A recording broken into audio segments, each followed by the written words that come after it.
It was 1914, and my mate Sid and me decided we were going to join the army.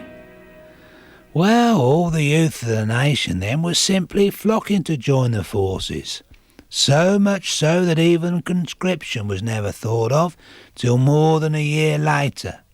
It was all voluntary.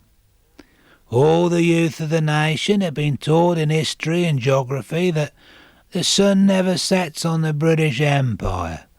Britannia rules the waves and you were Big King Dick. It was the general opinion that you had to go quick in case it was all over. Well, we set off for Aylesbury, the main training area, and when we got there it was packed with men waiting to join. So we waited around for a little while, then popped in a pub and had a couple of pints. And then we came out again and waited a bit longer and popped back in the pub and had another couple of pints. Well, this to-ing and fro-ing went on for some time, and eventually we got joined up. We were then taken to where we were billeted for the night, and I was in the Saracen's Head, and old Sid was in the Buckingham Arms. Oh, blimey, when I woke up in the morning I had an hell of an headache. I don't know why. Any road, the old Sergeant Major comes round and takes us away to do a bit of marching. And I says to him, are we in the Royal Engineers? Because that's who we wanted to join up with. Royal Engineers? He said, no, you're not. You're in the Buckinghamshire Territorials. Oh, well, I don't remember joining them, I said. Well, he says you're in 'em. Well, I said, I know, but I don't remember. Any road. They turned out to be a good mob in the end. Lots of me mates from Wolverton had joined the Terriers prior to the war.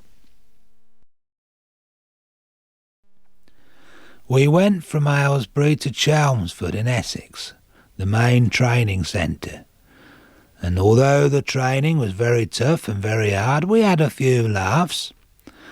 We used to have a captain. His name was Captain Burchill. He was a well-educated, well-to-do, well-spoken sort of chap. And he used to have these great big thick eyeglasses. He always used to pay particular attention to see if you'd had a shave or not, had a good shave, any road. I was always getting into trouble. Well, one morning, old Sid and me, we overslept, and scrambling away to have a shave, old Sid cut himself quite a few times.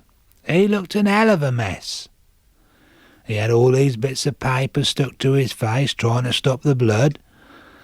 We went out on the parade ground, and the old captain comes along for his morning inspection, and he looks old Sid up and down and peers right into his face, and he could see the state of him, and he said to him, well, and I was bubbling with laughter. I didn't let go though, I held tight. And he says to Sid, well, you're not clear, but you've made an effort. Oh, blimey, how I didn't burst out, I don't know. Well, he came along to me and looked me up and down, and much to say, yeah, you'll do. Now, standing next to me, there was another Bradwell chap, old Dick Twig. Twig by name, Twig by nature. He was a tall, skinny fella. He had a long, thin face and a great big long nose, and I could see out of the corner of my eye that there was this little fly running up and down his nose. Oh, well, how I didn't burst out then, I don't know.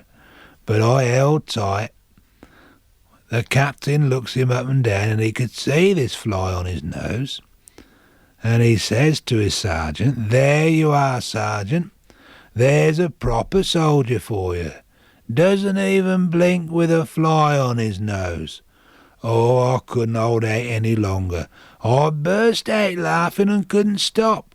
Well, the old captain, he went mad. He said to the sergeant, take that man's name. And he did, and I got confined to barracks for 7 days for that.